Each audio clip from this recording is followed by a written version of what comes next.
do Senhor Jesus, boa noite para a Duda, para a Dorinha, para a Jéssica, para a Cláudia, para a Edna, para a Fabiane, para a Aline, para Dona Maria de Lourdes, para a Suzy, para a Rita, Maria Oliveira, Elizabeth.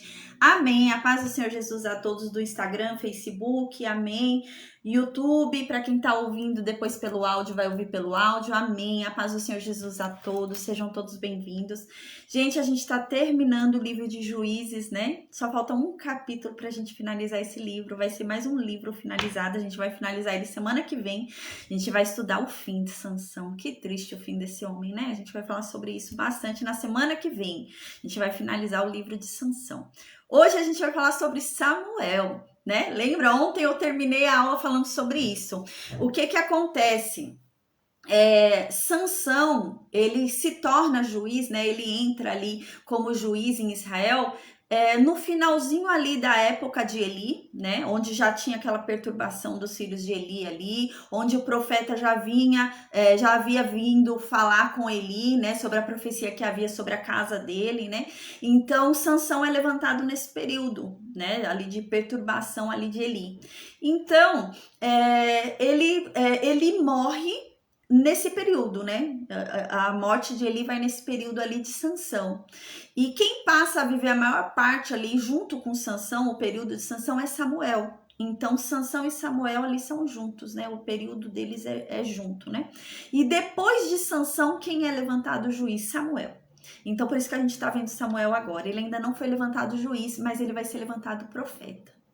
Então hoje a gente vai ver, né? Uau! Da mulher estéril veio um profeta, né? Uau, que coisa linda, né? Um profeta, um sacerdote e um juiz, né? E o primeiro sacerdote da história que não era descendente de Arão, né? Uma exceção. O primeiro sacerdócio dado em exceção foi dado a Samuel. Deus escolheu Samuel, né? E ele veio de um mistério que resolveu orar a Deus, né? Se humilhar diante de Deus ali. E Deus ouviu Ana e deu para ela, né, um filho que vale por 1000, né? Amém, glória a Deus. E hoje a gente vai falar sobre esse chamado de Samuel. O primeiro chamado que ele vai ter vai ser de profeta. Deus vai colocar Samuel como profeta. Gente, isso era algo extraordinário para essa época. A gente vai ver agora no capítulo 3 que era muito raro ter profeta nesse período de Juízes. A gente sabe por quê, né? O povo de Israel, eles estavam tão longe de Deus, né? A gente lembra que estava tendo ali uma perturbação total ali e eles não estavam seguindo a lei. Então eles estavam adorando ídolos, né? Adorando ali os deuses de outros povos. A paz, Eliane, seja bem-vinda. Então eles estavam adorando, amém, eles estavam adorando deuses de outros povos, né? E por isso Deus se afastou desse povo, né? A gente lembra que esse afastamento de Deus levava, inclusive, esse povo a ser tomado cativo, né? Então, durante muito período, os juízes eram levantados por conta disso, por conta desse jugo que surgia, né? Então, durante esse período de Juízes, não havia muito profeta. Deus não falava muito com o povo. Deus não se revelava por meio de visões, não trazia muitas mensagens àquele povo, porque aquele povo não queria ouvir. Aquele povo não queria ouvir Deus. Então, era muito raro ter profetas levantados. E Samuel vem no meio dessa exceção, gente. Eu tô falando tudo isso porque a gente vai ver agora. Eis que vai surgir um profeta num período onde Deus não levantava mais profetas. Não havia mais levante de profetas em Israel durante o período de Juízes. Ao longo da história, a gente observou até agora só 2 profetas. Desde o início, gente, desde a morte lá de Josué. Desde a morte de Josué, a gente só viu 2 profetas serem levantados, né? A gente viu um profeta sendo levantado ali no livro de Juízes e outro profeta que veio falar com Eli a mensagem de Deus.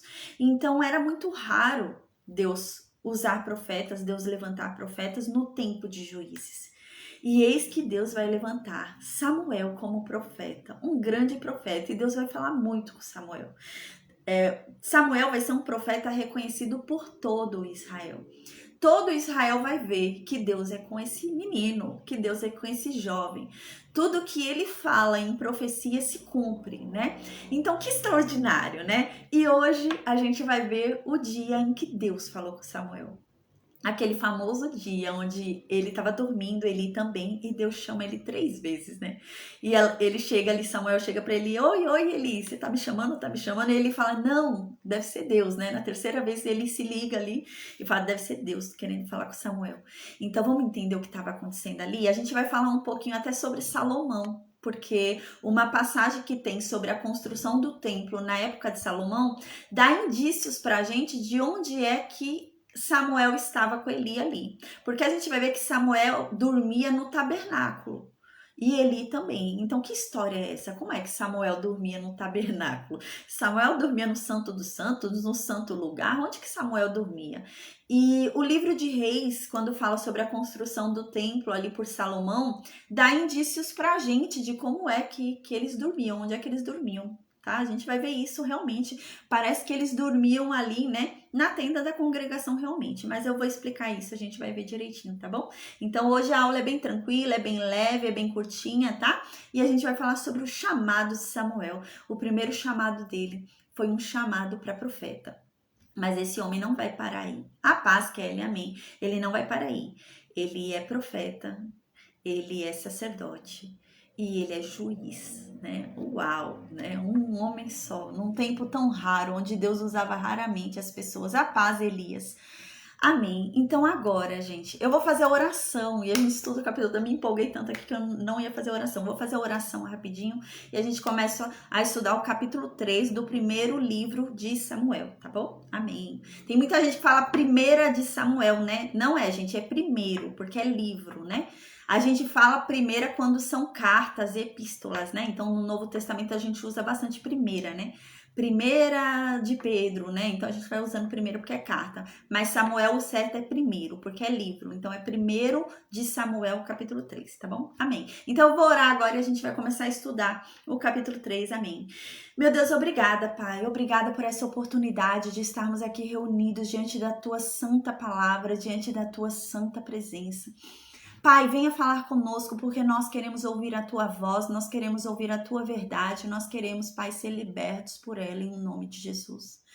Meu Deus, derrama sobre nós sabedoria, derrama sobre nós discernimento, derrama sobre nós conhecimento, Pai. Amém.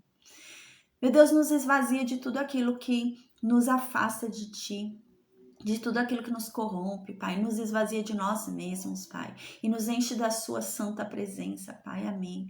Nós reconhecemos que nós somos apenas pecadores, Pai, nós sabemos disso. Nós sabemos que é pela Tua graça e não por nosso merecimento, pois nada merecemos, Pai. Então, meu Deus, que o Senhor, Pai, que o Senhor venha nos transformar, que o Senhor venha nos mudar, nos modificar, porque nós queremos, Pai, sermos mais parecidos contigo, Pai. Nós queremos ter parte contigo. Amém. Meu Deus, que o Senhor venha, Pai, fazer com que seu brilho resplandeça em nossas vidas, assim como foi com Moisés, Pai. Que venhamos a resplandecer a Tua glória, meu Deus, em o nome de Jesus. Que todo aquele que nos vê, meu Deus, que veja o Teu brilho através de nós, Pai. Que Te conheça através das nossas vidas, em o nome de Jesus. Amém. Meu Deus, que o Senhor nos livre de todo o mal, em o nome de Jesus. Amém. Amém. É muito importante, né? Às vezes a gente não tem a consciência. Existem pessoas que jamais vão abrir uma Bíblia na vida delas, né? Existem pessoas que jamais vão abrir uma Bíblia, jamais vão ouvir uma pregação. Existem pessoas que jamais vão passar por esse momento. E nós vamos ser a Bíblia que essas pessoas vão ler, né? Então, a gente tem que ter essa consciência, porque muitas pessoas vão se converter a Deus não por ter lido uma Bíblia, não por ter ouvido uma pregação, mas pela nossa história, pelo nosso testemunho de vida, né? Pelo nosso posicionamento. Então, a gente vai ser para muitas pessoas a Bíblia que elas vão ler, né? Então, a gente tem que ter essa consciência, amém. Então agora diz assim no versículo 1: o jovem Samuel servia ao Senhor perante Eli. Então a gente lembra, Samuel estava ali crescendo, né?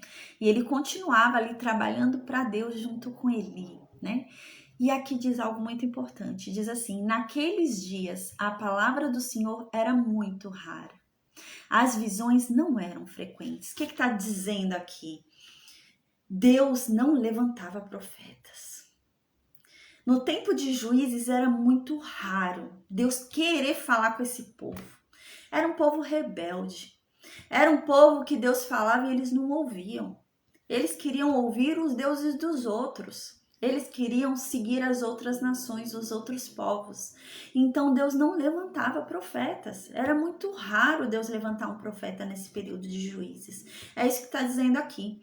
Realmente, a gente lembra que durante o período de Juízes, desde que a gente está estudando desde a morte de Josué até agora, só 2 profetas apareceram na Bíblia, a gente lembra, né? Um profeta apareceu ali em Juízes, na época de Juízes, quando ele veio falar com o povo, né? O povo orou a Deus ali durante uma dos cativeiros, ali um dos jugos, né? O povo orou, clamou a Deus e Deus falou, olha, eu livrei muito vocês, mas vocês decidiram servir outros deuses, então orem a eles agora.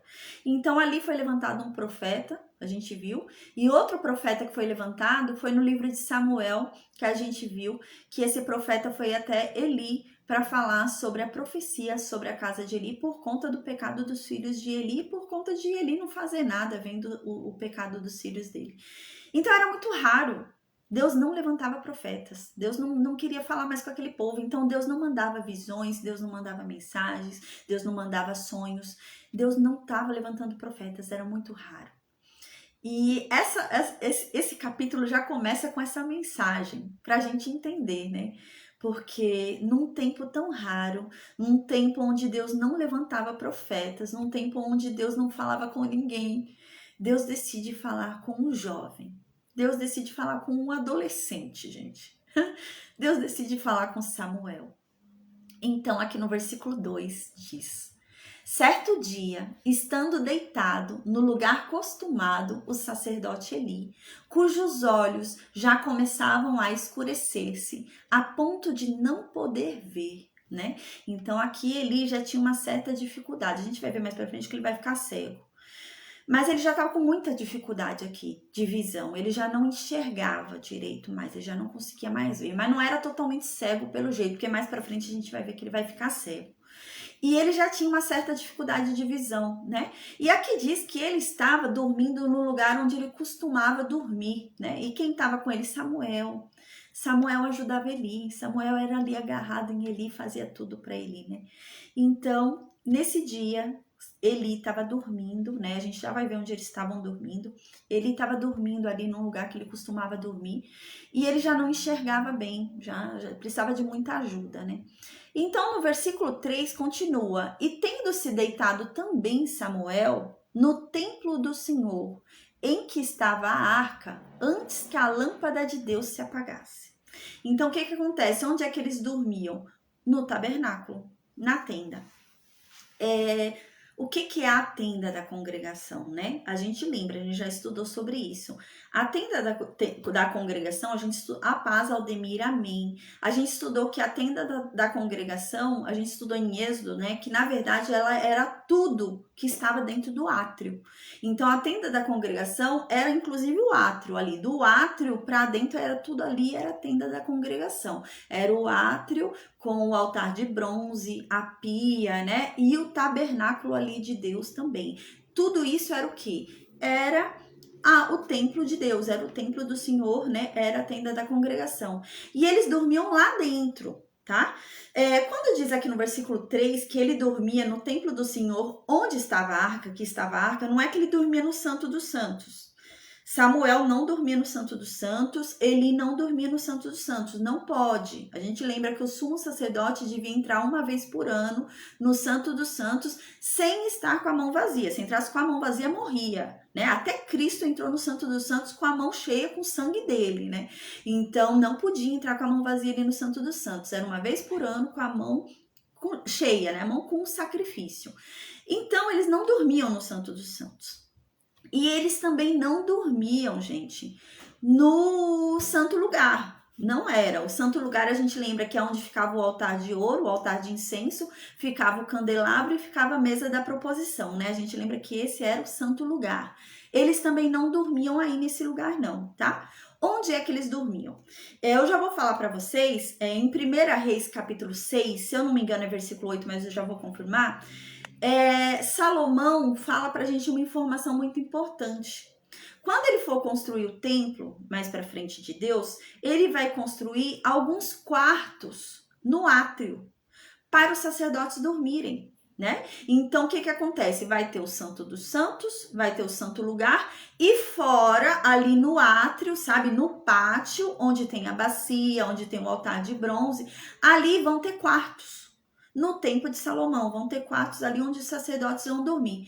E esse costume provavelmente não veio de Salomão. Esse costume deve ter vindo desde o tempo de Siló, que é o que a gente está vendo aqui. Então, o que acontece? Provavelmente, eles deveriam ter estendido tendas pequenas, quartinhos, né? Tendas pequenas ali para os sacerdotes dormirem. Eli era muito velho. Ele já estava praticamente cego, ele era já muito idoso, né? Então era muito cansativo para ele sair para outro lugar, dormir, voltar o outro dia cedo para abrir o tabernáculo, para começar a fazer o serviço de Deus. Então o que acontece? Ele começou a dormir lá. Ele começou a dormir lá no tabernáculo. Onde que ele dormia? Não era no santo lugar e não era no Santo dos Santos. É nesse quartinho que eu tô falando, tá bom? Que no Templo de Salomão dá indícios pra gente que já existia isso antes. Não foi uma ideia de Salomão, já devia acontecer, né? Então, eles deviam realmente criar tendinhas pequenas. A gente lembra que o espaço era muito grande quando a gente estudou em Êxodo, né? Sobre o átrio. O átrio era enorme. O tabernáculo era um negócio pequenininho lá no meio. O átrio era um espaço muito grande. Então deviam ter tendas ali fora, no átrio, onde os sacerdotes dormiam. E é isso que estava acontecendo aqui. Então uma tenda fora da tenda ali do tabernáculo de Deus, né? Então tem o tabernáculo de Deus, onde fica o Santo dos Santos, que é onde está a Arca da Aliança. Ali na frente fica o santo lugar, onde tem o candelabro, o altar de ouro e a mesa da proposição. Tem a cortina ali, o reposteiro, que é a porta ali de fechada ali do tabernáculo, e ali fora o átrio, onde eles dormiam, no átrio. Então tinha uma tendinha ali, um quartinho pequeno, provavelmente uma tenda pequena, é claro, né? Só para dormir mesmo. Então ele dormia ali. Ele já era idoso, né? Já era muito cansativo para ele sair, então ele ficava ali mesmo. E quem dormia lá para ajudar ele? Samuel. Né? Ele precisava de ajuda, ele já estava cego praticamente, então ele precisava de ajuda e Samuel dormia com ele, né? Dormia ali próximo dele para auxiliá-lo, tá? Então essa informação é muito importante para a gente entender o que vai acontecer agora. Aqui diz algo, né? Diz que antes que a lâmpada de Deus se apagasse, Deus veio falar com Samuel. Que lâmpada é essa? É o candelabro. A gente lembra, né? Qual é a lâmpada de Deus que está falando aqui? É o candelabro, que era aceso, né? Então, a gente lembra que o candelabro, ele ficava aceso durante as vigílias, né? A gente já falou sobre vigílias, né? Eram 3 vigílias ali, né? No tempo de Roma vão ser 4, né? A gente já falou sobre isso. Então, eles contavam o dia até o pôr do sol só, né? O tempo da noite era separado por vigílias. E quando é que esse candelabro ficava aceso? Durante as vigílias. Então era durante toda a noite, até o amanhecer, né? Então deu-se o pôr do sol, acendia-se o candelabro e ele ficava aceso a noite inteira até que o dia clareasse. Então era assim que funcionava. E tá dizendo aqui que antes que a lâmpada de Deus se apagasse, Deus chegou para falar com Samuel. Ou seja, antes que o dia amanhecesse. Então antes que o dia amanhecesse, Deus veio falar com Samuel. Então diz no versículo 4, Deus vem e chama Samuel, chama o menino e fala: Samuel, Samuel. A gente vai observar na Bíblia, quando se fala 2 vezes, né? Igual Jesus fala em verdade, né? Aí começa Samuel, Samuel. Quando fala 2 vezes, é que tá pedindo para você prestar muita atenção. Algo, eu quero sua atenção. Eu quero falar uma coisa, mas você tem que prestar muita atenção. É algo sério que eu vou falar, né? É nesse sentido. E Deus chama assim Samuel. Deus chama Samuel, Samuel, né? E Samuel, ele acha que quem tá chamando ele, Eli. Ele não entendeu que era Deus, porque Deus nunca havia falado com Samuel. Então ele acha que Eli estava chamando ele. Provavelmente Samuel já estava acostumado a acordar no meio da noite com Eli pedindo ajuda, né? Então ele já vai e fala para Eli, né? Ah, Eli, você me chamou, eu tô aqui. Você falou, né, meu nome, né? E ele vai, levanta rapidinho, fala: eis-me aqui. Ele correu para Eli, achando que Eli estava precisando de ajuda, né? E falou: Eli, eu tô aqui, né? Você me chamou, o Senhor me chamou, né? E ele vai e fala para Samuel: não, eu não te chamei, Samuel, né? Volta a deitar. Não fui eu que te chamei, não. Volta e dorme, né? Então, Samuel foi dormir de novo, né? Então, no versículo 6, Deus voltou a chamar Samuel. Então agora Deus fala, Samuel. Então Samuel se levantou de novo, né? E foi lá falar com Eli. Correu lá para ver, Eli deve estar precisando da minha ajuda, né? E foi lá falar com Eli, falou, Eli, eu tô aqui, você me chamou. E ele fala, não, eu não te chamei, Samuel, vai dormir. Meu, só faltava ele falar, me deixa dormir, né? Vai dormir, eu não te chamei, Samuel. Então, no versículo 7, explica por que isso, né? Samuel não estava entendendo que era Deus falando com ele. Explica no versículo 7. Diz assim, porém, Samuel ainda não conhecia o Senhor. Então, Samuel nunca tinha falado com Deus. Não tinha como ele saber que era Deus ali falando com ele, né? Então, tá explicando aqui pra gente. E aqui continua explicando, diz, e ainda não lhe tinha sido manifestada a palavra do Senhor. Então, Samuel não sabia ainda que Deus podia chamar dessa forma. Samuel não tinha esse conhecimento, né? E Deus nunca havia falado com Samuel. Nunca havia se revelado para Samuel dessa forma, né? Chamando ele e dando a palavra para ele, para Samuel, né? Então aqui mostra pra gente essa dificuldade, porque essa dificuldade de Samuel de entender que era Deus. Gente, peraí, deixa eu só colocar o celular para carregar, que tá descarregando.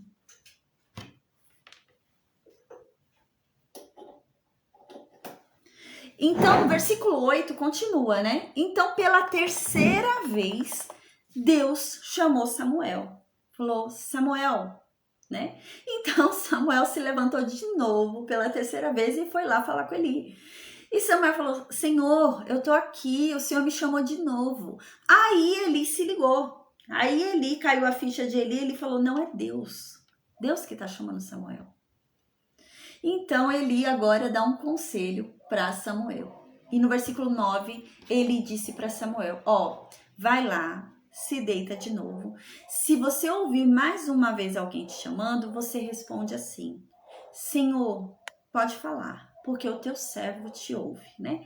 Então Samuel foi se deitar e foi fazer o que Eli falou. Então no versículo 10, veio de novo Deus chamando Samuel, né?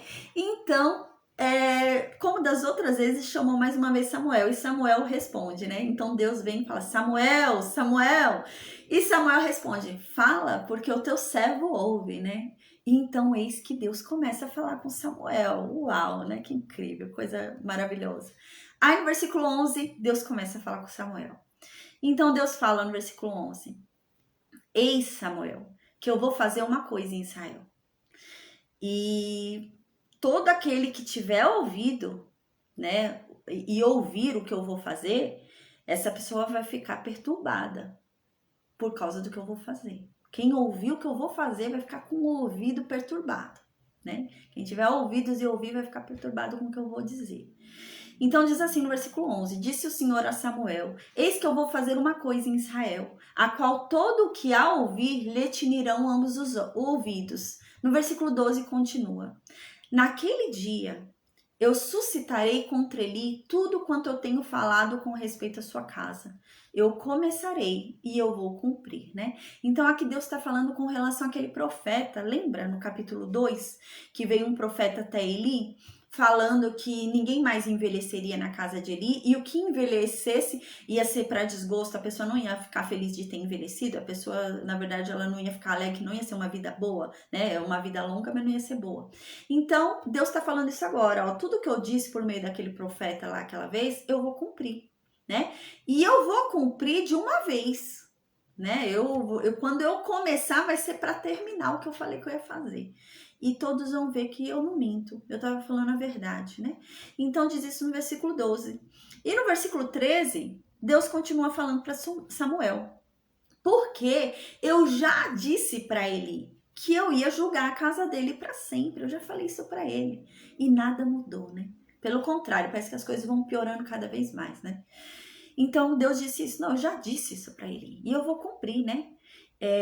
Porque eu já disse para ele que eu julgaria a casa dele para sempre, por causa da iniquidade que ele bem conhece. Ele sabe por que eu estou julgando a casa dele. É por causa do pecado dos filhos dele, que ele nada fez e ele foi conivente, porque ele nada fez. Ele sabia que eles estavam pecando e nada ele fez, então ele também consentiu com aquele pecado, né?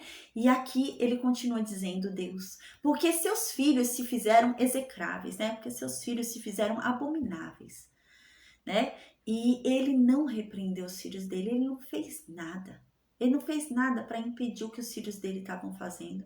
Não foi lá, não tirou os filhos dele do sacerdócio, não foi lá, não repreendeu, não fez nada. Deixou os filhos dele continuarem comendo a minha gordura, continuarem comendo, né, as ofertas do meu povo, né? E ele não fez nada.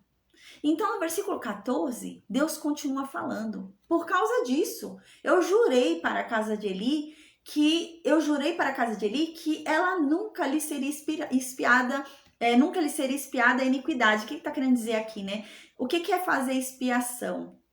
É fazer reconciliação, né? Pedir perdão pelo pecado, né? Então, como que se fazia expiação? Você pagava pelo seu pecado para pedir reconciliação, pedir o perdão. Você pagava sua dívida, né? Então, você ia lá e pagava sua dívida, fazia expiação. Como que eles faziam expiação? A gente lembra, por meio de sacrifícios, por meio de manjares, assim era feita a expiação. E Deus está dizendo isso aqui.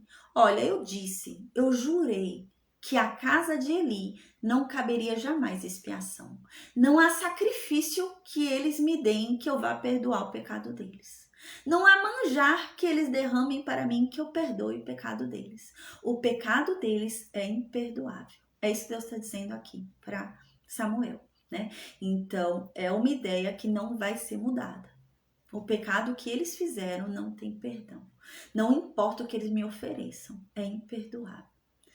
Eles pecaram, né, contra as coisas sagradas. Eles comiam ali, né, do altar de Deus, né? Eles tornaram a oferta de Deus desprezável, né? Aqui lembra muito, né, com aquilo que Jesus fala, né? O único pecado imperdoável é o pecado contra o Espírito Santo, né? Porque você está pecando contra Deus. É o Espírito Santo de Deus, né? E aqui é nesse sentido, Deus fala que não tem perdão esse pecado deles. Não há sacrifício que eles queimem que vá tornar isso perdoável. Então, no versículo 15, né? Samuel ouviu tudo que Deus falou e ele ficou deitado ali até o dia amanhecer, né? Então, de manhãzinha, a gente vê já aqui o trabalho de Samuel. Samuel levantava e ele abria a tenda. Lembra que havia o átrio? E no átrio havia uma porta, uma cortina, né? A gente lembra que não era porta, era uma cortina ali, que era o reposteiro, que era a porta da entrada do tabernáculo. Então aquela porta se fechava, né? Quando eles iam dormir. E de manhãzinha parece que quem abria essa porta lá, né? A porta lá da frente, a maior zona, né? A grandona ali. Era Samuel. Então Samuel levantou de manhãzinha e ele foi lá abrir aquela porta grande, né? De entrada ali pro altar de bronze. E ele foi abrir aquela porta enorme. E então ele ficou quietinho. Ele estava com medo de falar o que Deus falou para ele ir. Porque não era bom para ele o que Deus falou, né?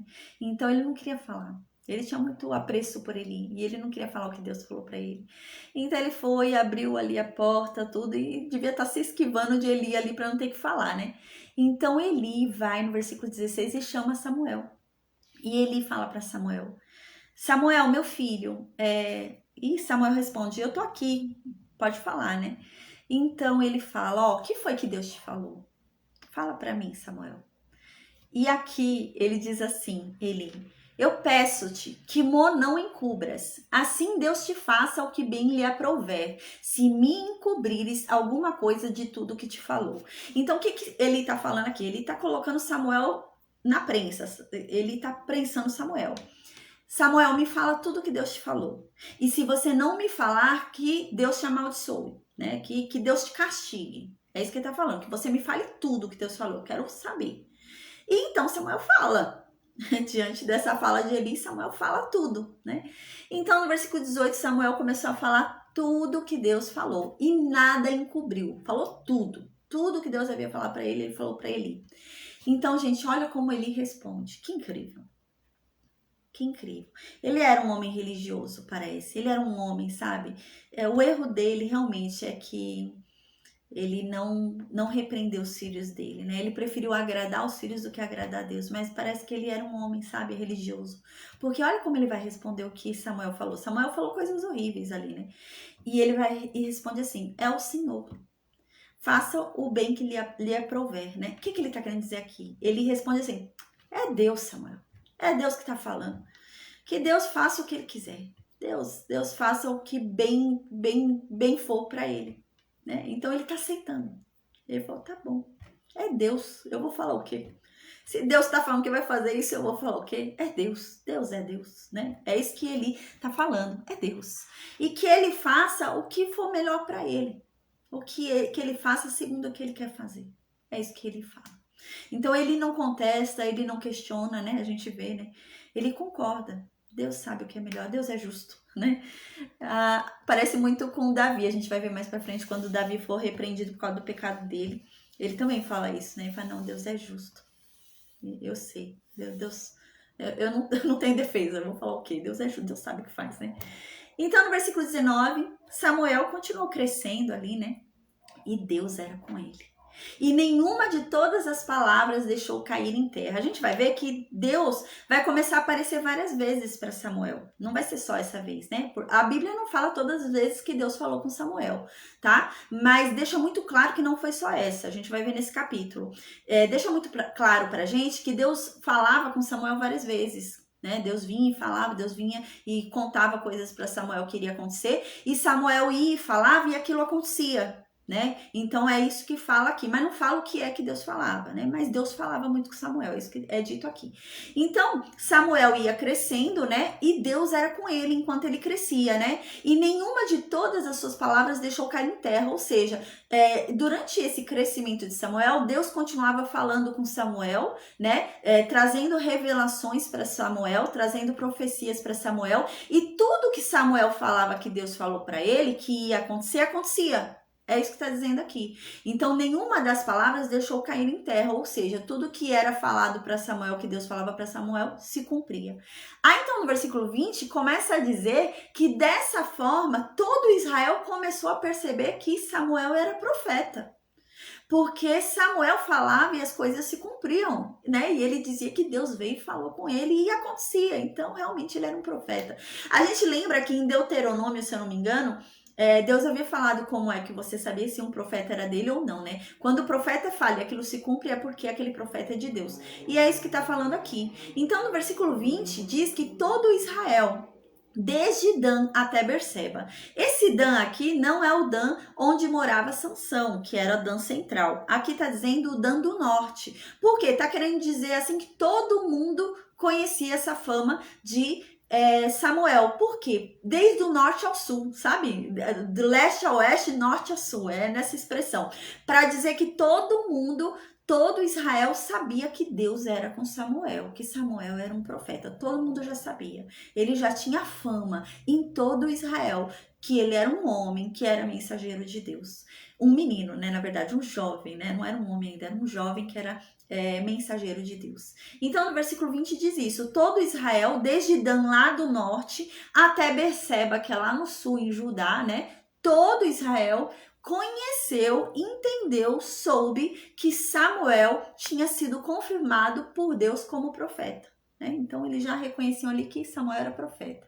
Então, no versículo 21, finaliza: continuou o Senhor a aparecer em Siló, enquanto por sua palavra o Senhor se manifestava ali a Samuel. Então, está dizendo o que aqui? Que Deus continuou ali aparecendo em Siló, por quê? Porque Deus se manifestava para Samuel. E Samuel vivia onde? Em Siló. Né? Então Samuel vivia ali em Siló, e enquanto Samuel vivia ali em Siló com Eli, Deus continuava se manifestando para quem? Para Eli? Não, para Samuel. Então Deus continuou se manifestando ali com frequência para Samuel. Então Samuel tinha uma intimidade muito grande com Deus, né? E tinha um contato muito grande. Realmente Deus usava a boca de Samuel, né? Como um profeta, né? Então, amém, gente. A gente vai terminar aqui hoje. Eu podia continuar em 1 Samuel 4. Mas eu prefiro deixar para segunda-feira, porque a gente vai ver sobre o roubo da Arca da Aliança pelos filisteus. Então, é uma mensagem muito importante e eu acho melhor a gente deixar em uma aula só, tá bom? Então, semana que vem a gente vai falar sobre a arca que vai ser roubada pelos filisteus, a morte de Eli e a morte de Sansão. E a gente vai falar sobre Samuel ser levantado como juiz. Ele já era profeta, mas agora ele vai passar a ser juiz também. Então a gente vai ver tudo isso na semana que vem. Semana que vem vai ser bem movimentada. Amém. A gente vai ver bastante coisa, tá bom? Então eu falei, gente, a aula hoje foi curtinha, foi simples, né? Amém, tá bom? Então, segunda-feira a gente fala sobre 1 Samuel 4, que é o roubo da Arca da Aliança, tá bom? Amém. Então, eu vou desconectar o Facebook e o Instagram, tá bom? E o YouTube. Se vocês tiverem alguma dúvida, é só vocês deixarem no vídeo que eu esclareço na próxima aula. Amém. Eu vou perguntar para o pessoal do